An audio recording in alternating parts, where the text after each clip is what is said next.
This material is made available to you by or on behalf of the University of Melbourne under Section 113P of the Copyright Act 1968. It may be subject to copyright. For more information, visit the University Copyright website.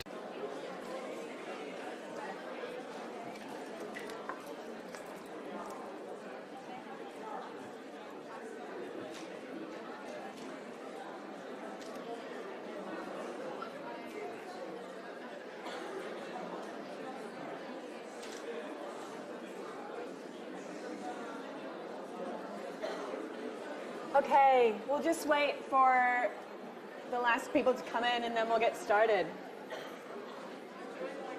Is this one better?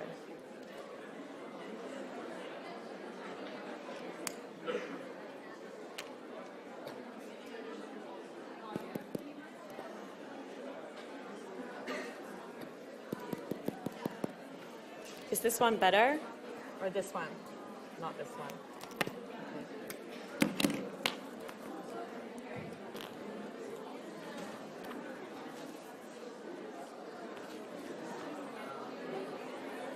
Okay.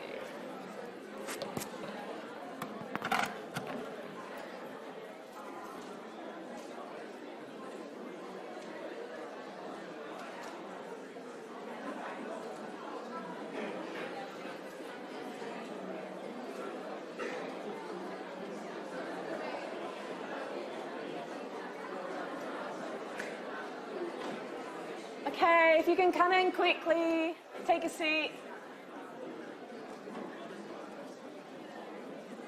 We've got some seats down here, 2 over here, 1 over here, a couple on the ends.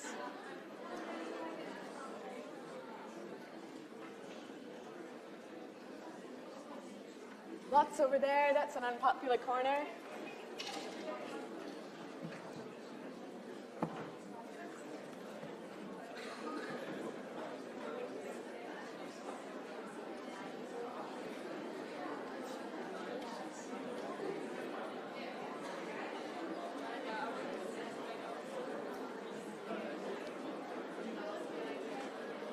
Okay, come in quickly, take a seat. Lots of seats over there. Yes. Not in this session. Not in this session, I'm afraid. Okay, all right, I'm gonna get started. Last people dribbling in. Find a seat, quick as you can. Don't worry if you're not sitting next to your friends, make a new one. That's what uni's about, right? Okay, so you are all here for getting ready to study commerce. Welcome. Welcome to the University of Melbourne. Very exciting to see so many of you here. My name is Morag. Answer to anything close to that. It's an unusual name. And I'm from Academic Skills. So these are some of the resources that we offer students. And we're here to help you with all of the communication skills and study skills that you need to develop throughout your time at university. We don't expect you to come in with these. We expect you to develop them as you progress through your studies. So we have online resources, workshops and courses, one-on-one consultations, especially to look at writing, and English language development. We are all trained English for academic purposes teachers. We are all teachers, of course. So these are some of the resources that are available. If you Google us, we're number 1. Yes. Don't know how we did that, but we are. Okay, so the purpose of today is I'm not going to be able to teach you everything you need to know. What I'm going to do is go very quickly through a few of the key skills. So as you're listening today, reflect on which ones you think you have quite well developed skills in, you know, from school or work or wherever you've come from. And think about the ones you might need to focus on. So my hope today is to raise your awareness of some of the expectations, dispel any things that may not be true, that you might think are true, and also direct you to some resources. So please feel free to ask questions and get involved. Okay, so What are the key attributes and skills of Bachelor of Commerce students and graduates? I have both students and graduates up there because these are the employability skills. While you're at uni, they're study skills. When you go out to find a job, they're work skills. Okay, they're one and the same to us, essentially. Keep that in mind. One of the main ones is self-direction. Okay, you will be self-directed. The next main one, knowledge and thinking skills. Research and reading. And communication and intercultural skills. These are all categories of skills that you're going to develop. So we'll work through some of these. First of all, can I get you all to grab out a phone or a device, something you can access the internet on? We have a little poll. So if you go to paulev.com/moragburney722, I guarantee you there are not 722 Morag Bernies in the world, but that's the number I got.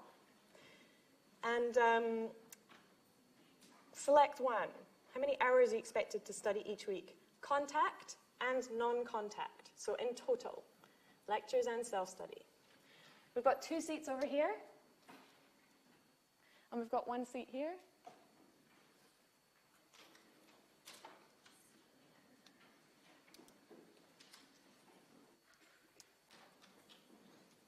Here we go, starting to come up.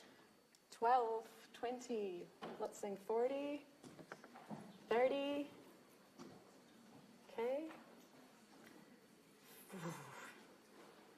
All right.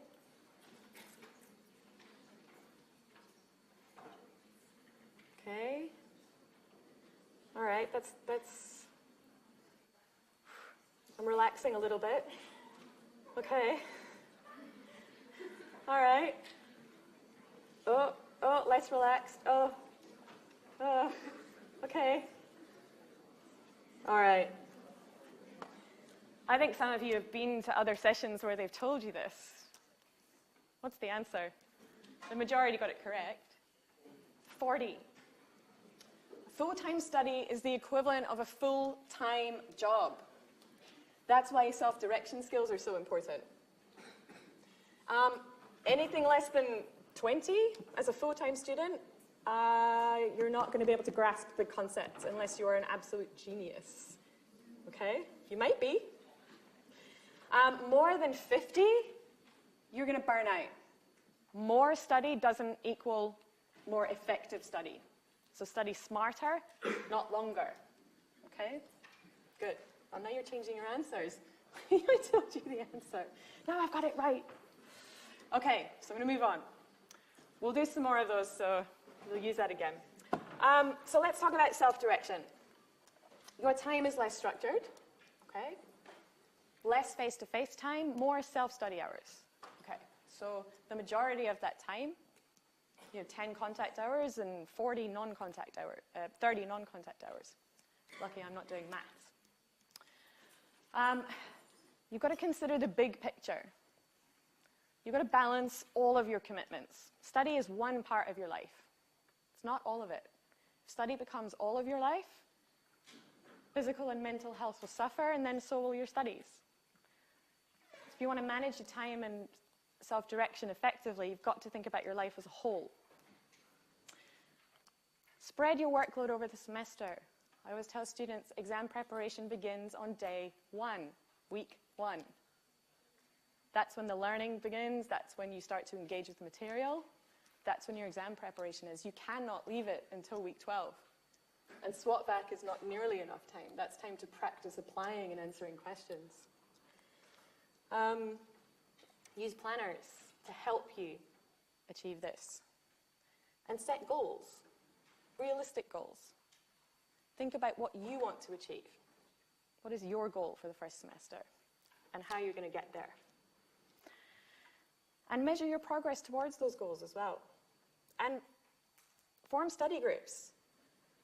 This is under self-direction, but a great way to support you and to help you manage that time and the workload is actually to work together, support each other, normalize the experience. So, time efficiency. Start by thinking what you need to do, what you want to do,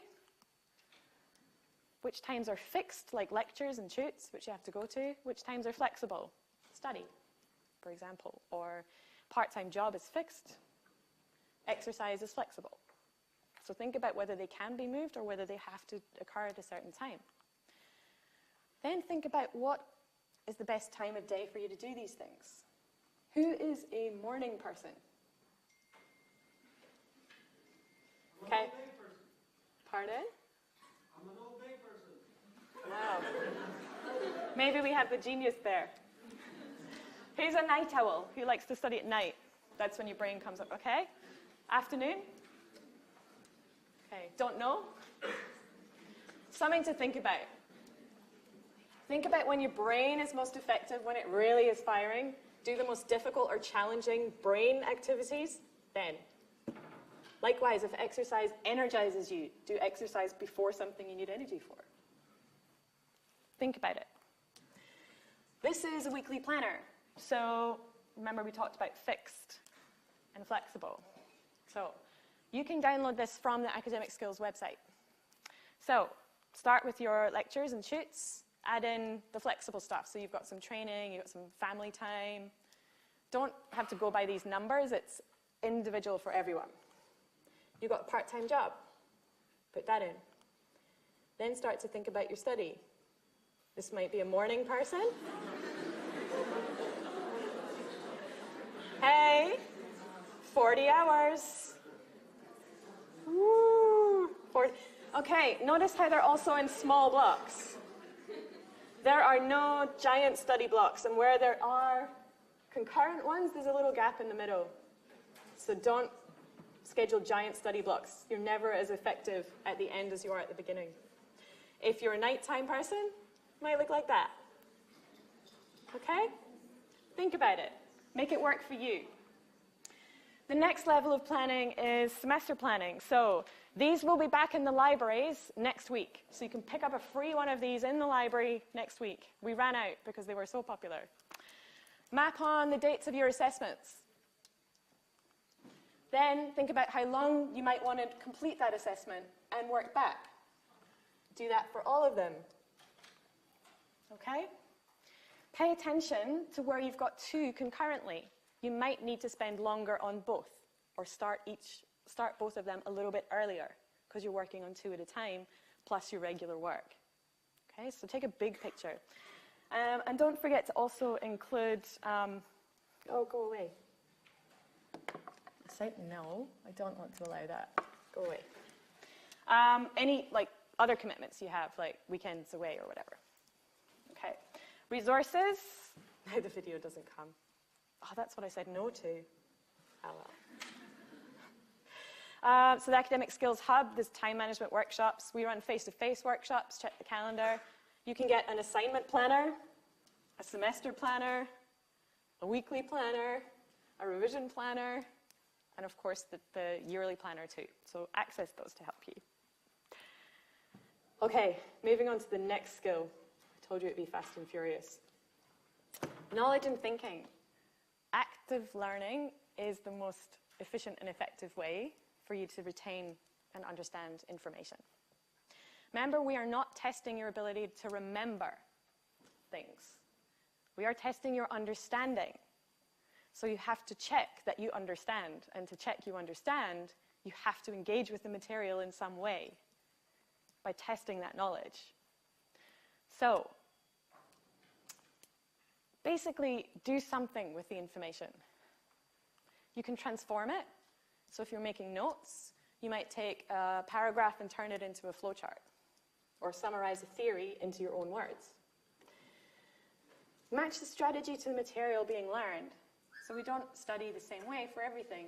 Definitions, flashcards are good. Okay, so definition on the front, word on the front, definition on the back. Keep testing yourself, got these right, got those wrong. Okay? But flowcharts are great for remembering processes or steps. So use different strategies for different things. And try to stay motivated. Variety can really help. Thinking about your end goals and why you're here can really help. Working in a study group can help. So you're not feeling alone and like you're the only one finding something challenging. Find something that rewards going to see a movie, or I maybe wouldn't suggest rewarding yourself with food. That might end badly, but you can. Okay, so those are the kind of principles of active learning. So, thinking in particular about lectures. So, how can you prepare for lectures? What do you think?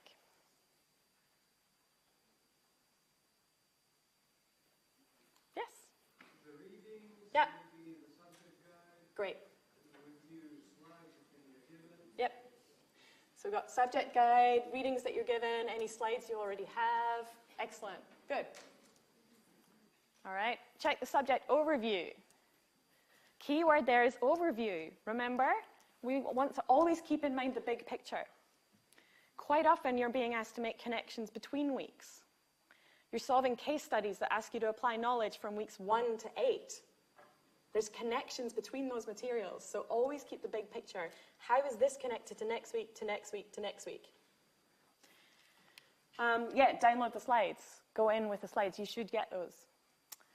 Look at your notes from previous weeks to help remind you what was covered and to help make those connections. So that's about connecting.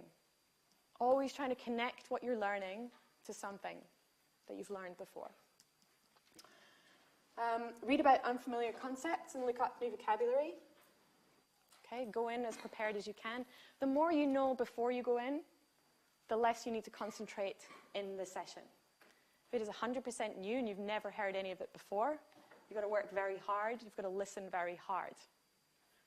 If you can prepare and go in even with a framework of the topics, the key words, the key theories, you might find that you can follow a bit better and actually think about it. Another really good tip is to prepare some questions to keep you focused. No one is saying that your attention stays the same for an entire lecture. Find ways to keep focused. So after your preparation, think about what things do I have questions about? What do I not quite get? What am I interested in finding more about? And listen for those answers during that week. Okay, good. So, back to the poll everywhere. Give me your honest response. It's completely anonymous. Just tell me what you think here. I'm going to give you some theory afterwards.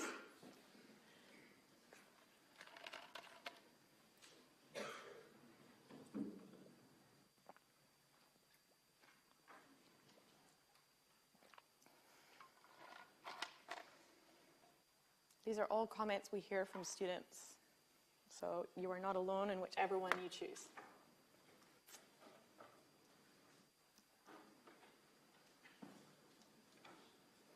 So rather than thinking about what I might tell you, think about how you feel about it.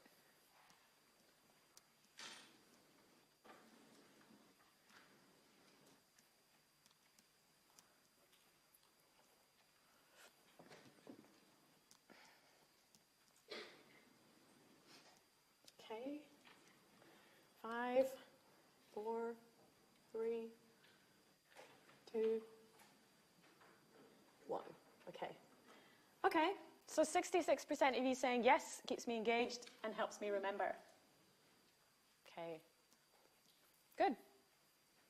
That's, apart from recording information that is needed for the exams, those are two really important, as an active strategy, your brain you're thinking about it.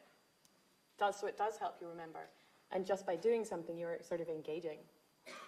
Those of you who say it actually makes you lose focus, that's okay.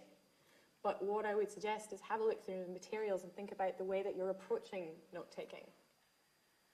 If you're trying to write down the majority of what's said, if you haven't done any preparation beforehand, it can actually cause you some problems if you're sitting there doing that. So there are definitely ways around stopping it from focus. It could be your note-taking approach. Maybe you prefer to take diagrammatic notes rather than listing notes. Maybe you don't like annotation, so maybe it's the note-taking style. Digital versus handwriting. Ooh, hot topic. Hot topic. There is research out there which says that handwriting from Princeton, that actually says students who handwrite notes performed something like 80% better. Something to do with that slower approach. And we can sit and type really fast. I don't even have to think about it because you can quite often touch type. You can go back and edit later. When you're handwriting, you have to think very carefully and select the words you want to write down because you write much more slowly.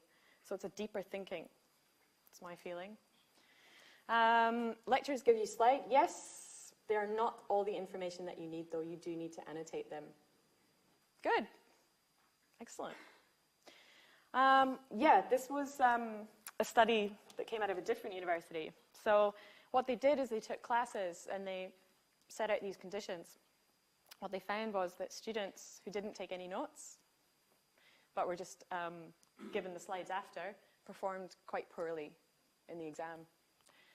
Those who took notes and were given slides after, there was no clear finding.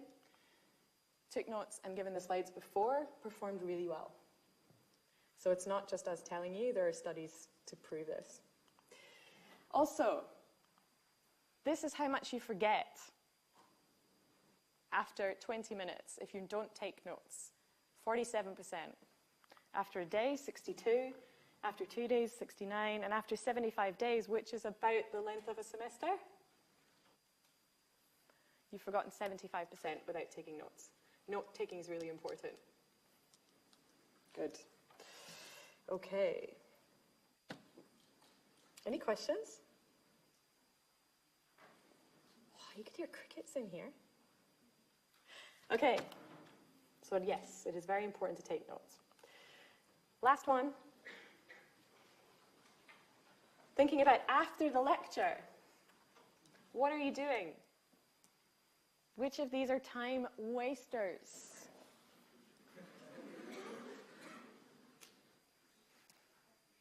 Which of these are not worth doing?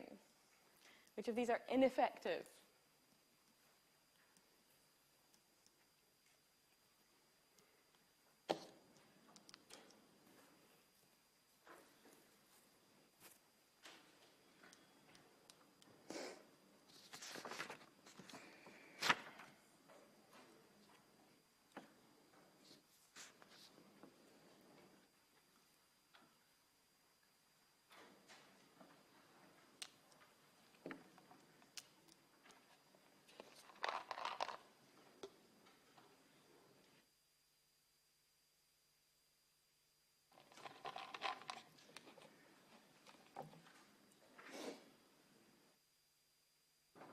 Okay. All right. Good. Interesting. Okay. To give you a bit of background, we work one-on-one with students about study skills. We speak to lots of students. We're involved in the at-risk process, and we're involved in CUPC, which I hope none of you ever get to, so the Committee for Unsatisfactory Course Progress. When we talk to those students, these ineffective study strategies, this is what comes out. This is what's been going wrong. Okay, they've not been using effective study methods. All right, discussing issues with your peers. 17% think that's a waste of time.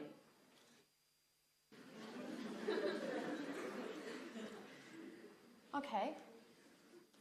If you can explain something to someone, do you know it? Absolutely.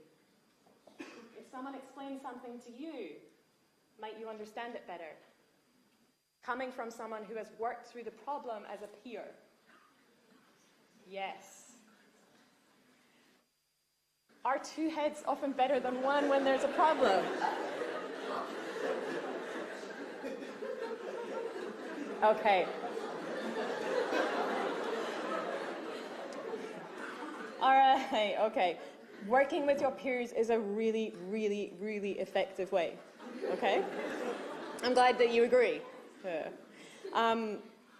This, though, there's seeking the constant right answer. Unless you're doing math subjects,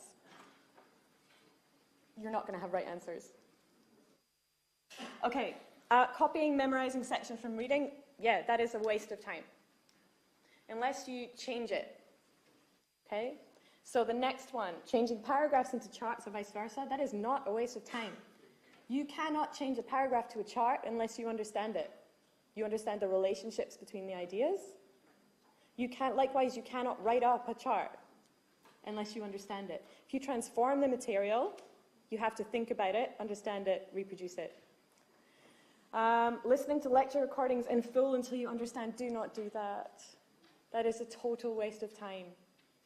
If there's a section you're not sure about, mark that on your lecture notes and go back to that section. Just listening to the recording again is not going to help. That's not really what they're there for. It is not at all active. Creating practice questions and tests, yes. That is a good way to study. That is not a time waster. That tests your understanding. It also gives you practice of what you need to do in an exam.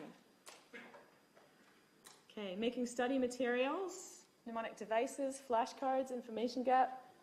Okay, those are good strategies, active. Rereading lecture notes without making new ones.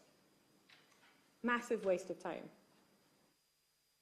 Just reading, just listening, not doing, it's a waste of time. If you're going to spend time reading, make notes. Add to other notes. If you're going to spend time listening, do the same. Okay, good.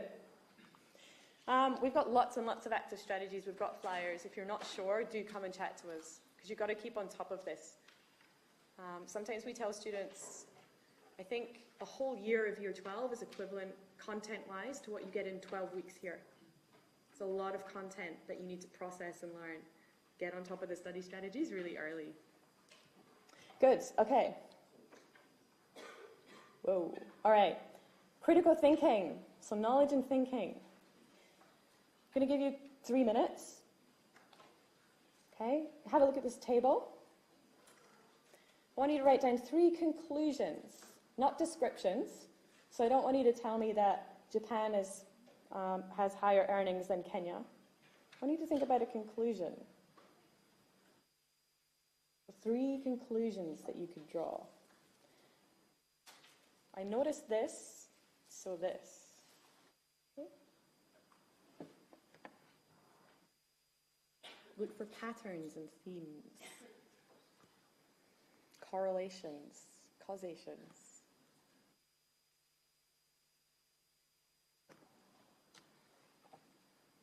Give you 3 minutes.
One more minute.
don't want you to think I'm cheating you out of time. Okay, so who came up with some conclusions about this data? Yes? Countries with higher average earnings tend to have longer life expectancy. Okay. Great, good. Okay, that is a good one. Yeah? Tropical countries tend to have lower life expectancy. Great, tropical countries tend to have lower life expectancy. Okay, what I'm going to get you... All right, I'm going to get you to talk to the person beside you about the conclusions that you reached. Were they the same? Were they different? And reflect on what questions you asked yourself to come up with those conclusions. Okay? Give you another 2 minutes to do that.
Okay.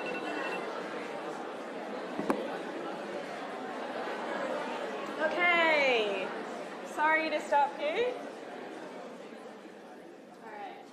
First thing, I want you to put your hand up if your conclusions were exactly the same as the person beside you.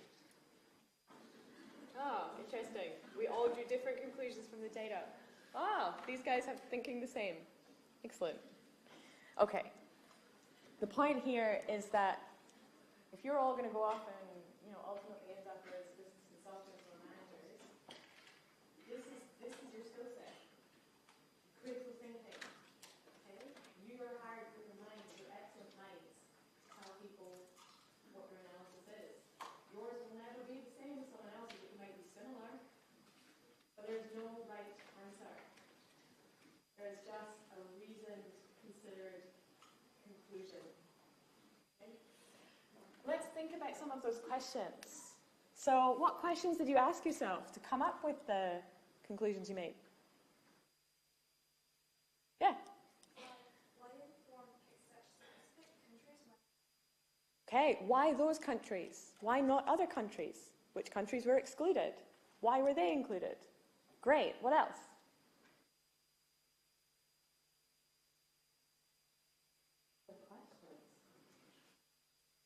questioning minds. Yes?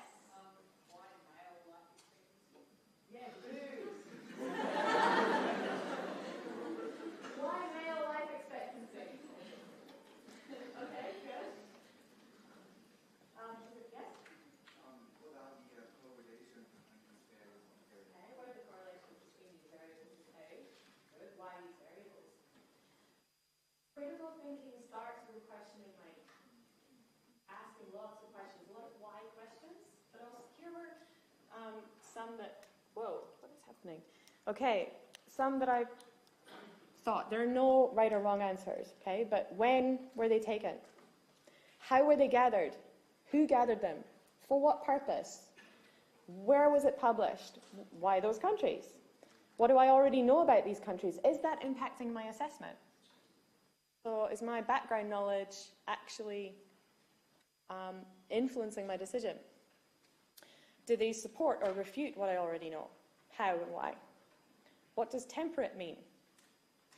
Temperate to me might be very different.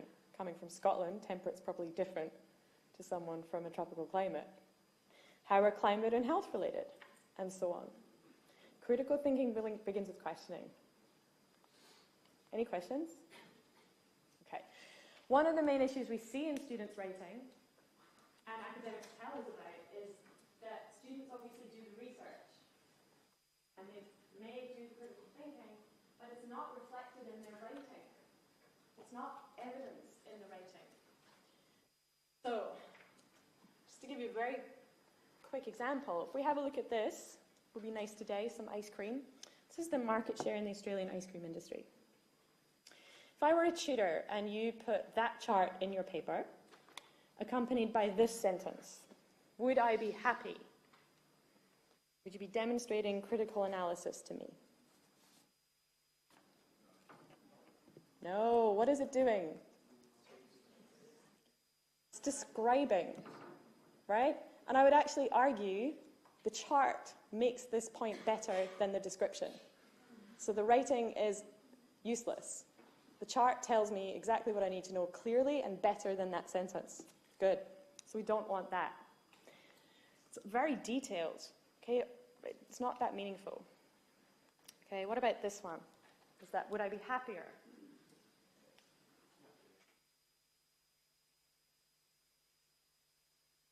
Yes or no? Why? What is it doing? Yeah, summarizes it. It kind of generalizes and summarizes. So, okay, imagine that I'm not marking the paper. Imagine I am a producer, ice cream producer. I've asked you to prepare me a report to tell me whether I should invest in the Australian market. Could I use this information? Yes, probably. Okay, I know it's the market's dominated. So that language, that writing dominated. That's your analysis coming through. And we've grouped them together. So 75% is a huge number. That has impact. In my mind, I can't add up all those individual numbers and have that same impact. Okay? So it's a bit of analysis there. If I really wanted to use it, if I have no marketing background, if I'm an ice cream producer, I'm a farmer with no business knowledge. How about this one? Would this help me?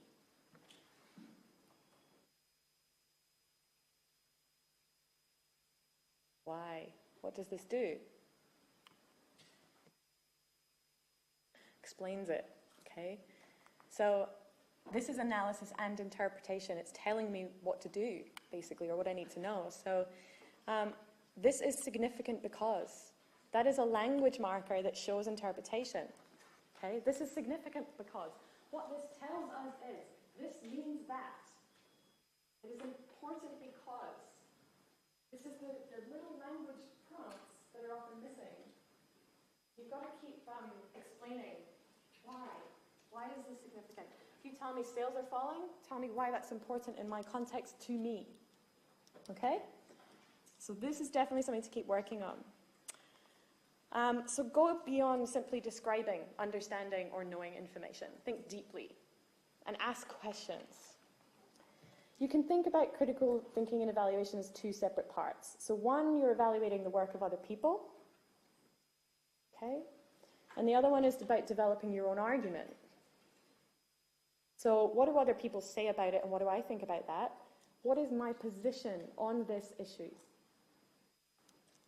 Critical does not mean negative, just means questioning. And your role in this process, you're the expert, you need to analyze and interpret for the reader. Always think about your audience and who they are and what they need and what they want. Lots of resources. We have a video on developing critical literacy and a really great flyer which has all those language prompts. So take a look at that one. Good. Questions on critical thinking, critical literacy. We run an 1.5-hour workshop on this, so I'm giving you a very quick overview, quick tips. Okay. Also, hub and workshops. Okay. Moving very swiftly on now. Research and reading skills. Okay. Know your purpose for reading. Try not to approach every reading task the same way. It's really inefficient. Are you reading for detail? Are you reading for understanding? Are you reading to decide whether something you found in your search results for a paper is worthwhile reading? Are you scanning results?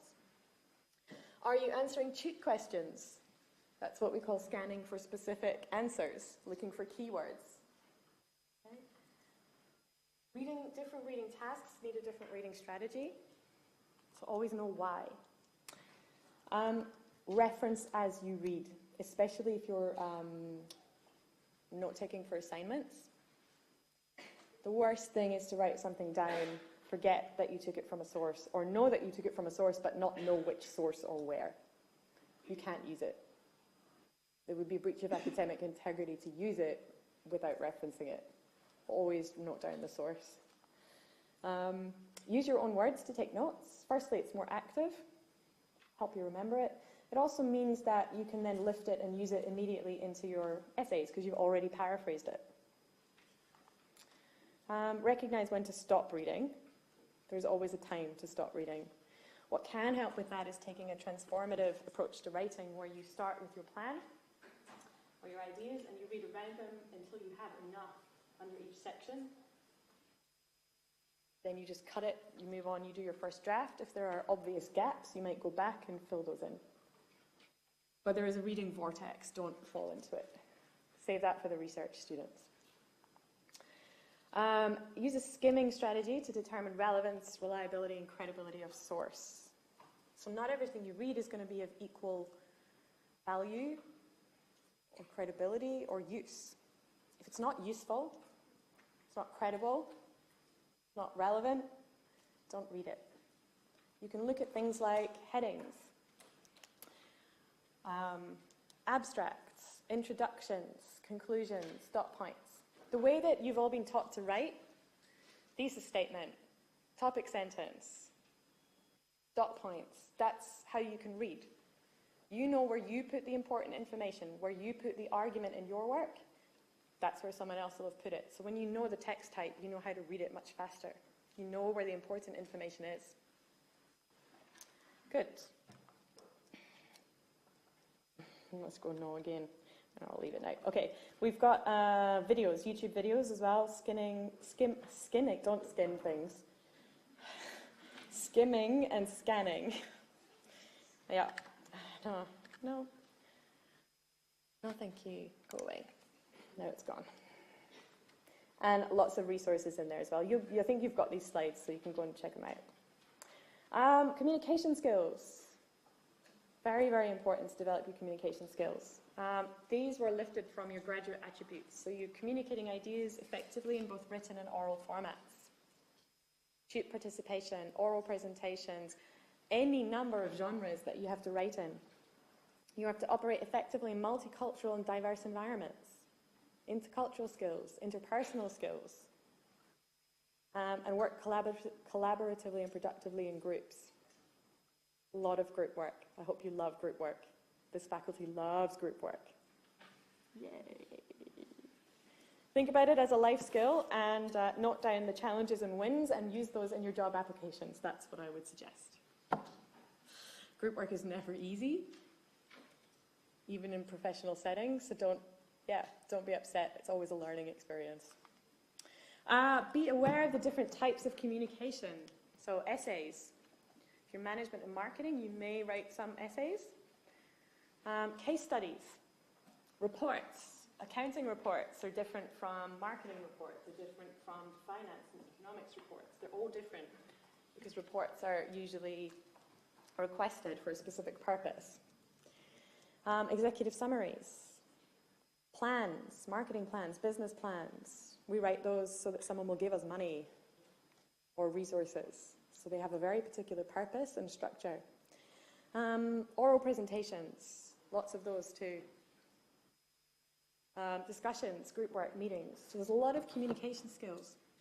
Again, I just encourage you to, as you work through your studies, these may not be made explicit, but these are things that you can use in job applications. These are your employability skills.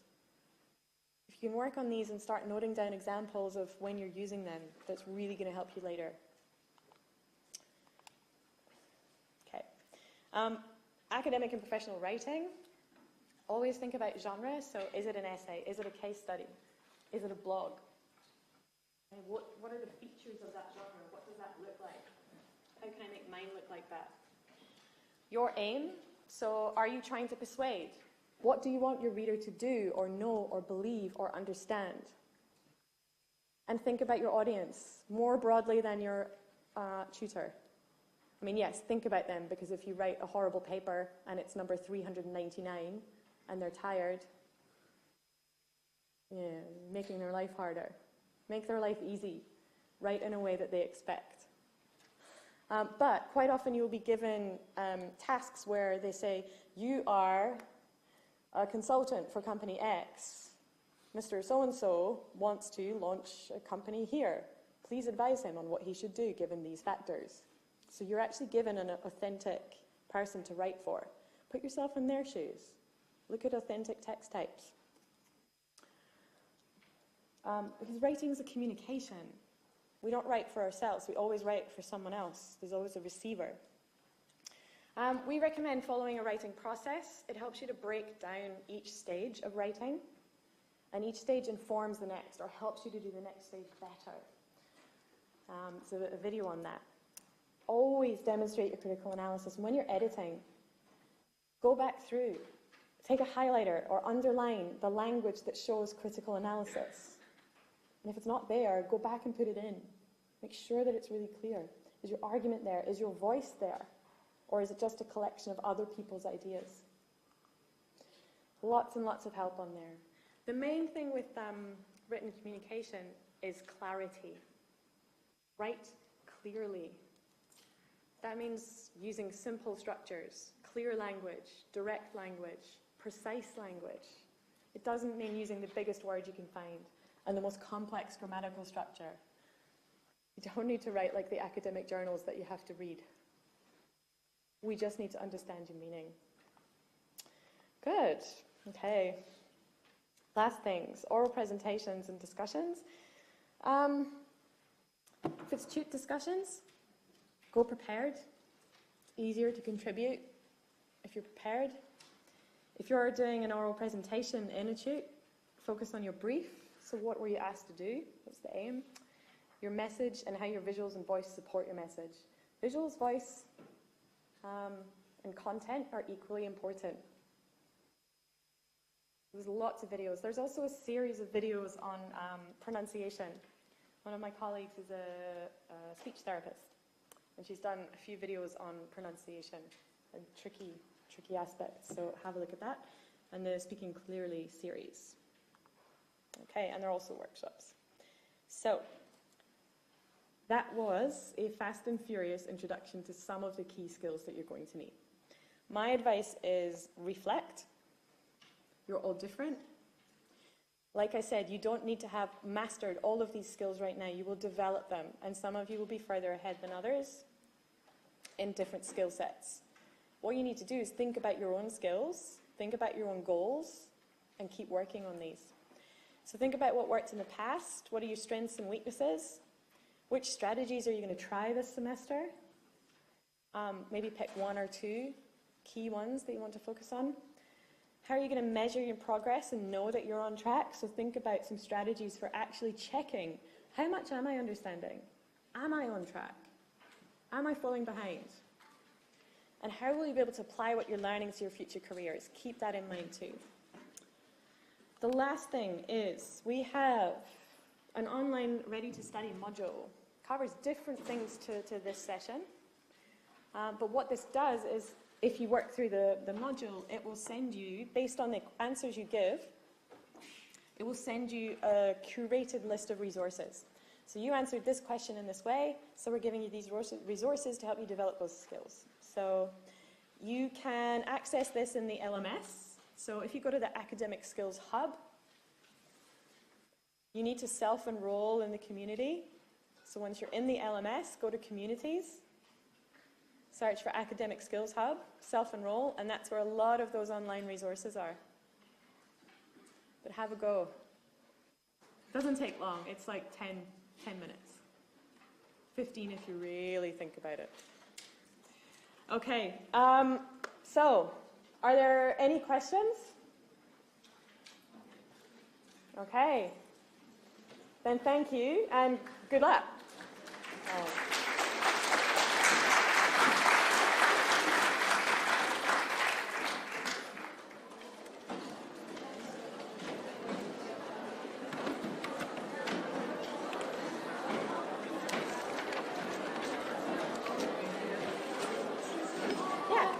Where can I access to this PowerPoint?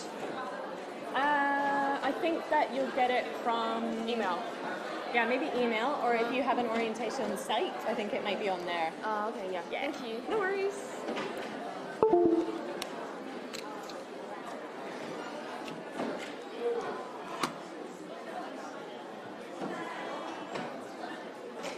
we get the slides online?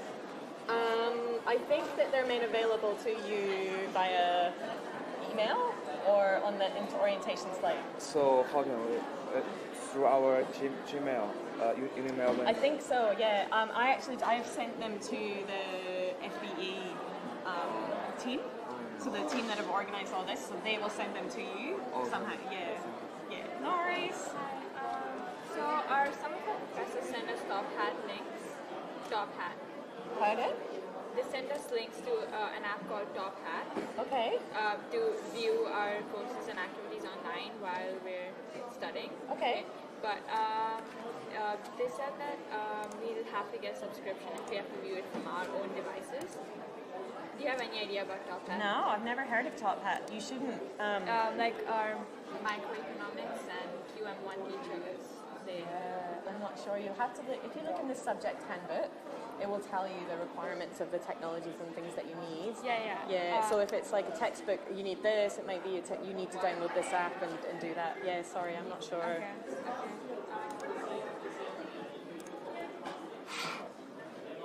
Hi. I wanted to ask, what strategies for like maintaining concentration? You guys have With like taking notes, Yep. I used to try and take handwritten notes, but then I just give up halfway through because I was like, this is too hard, and I just ended up taking electronic notes whilst like watching a video. Okay. I would never, like, we try not to be prescriptive to this. There's some evidence that says for some students it's better to handwrite because you have to think about it more. That's probably why it's harder. Yeah.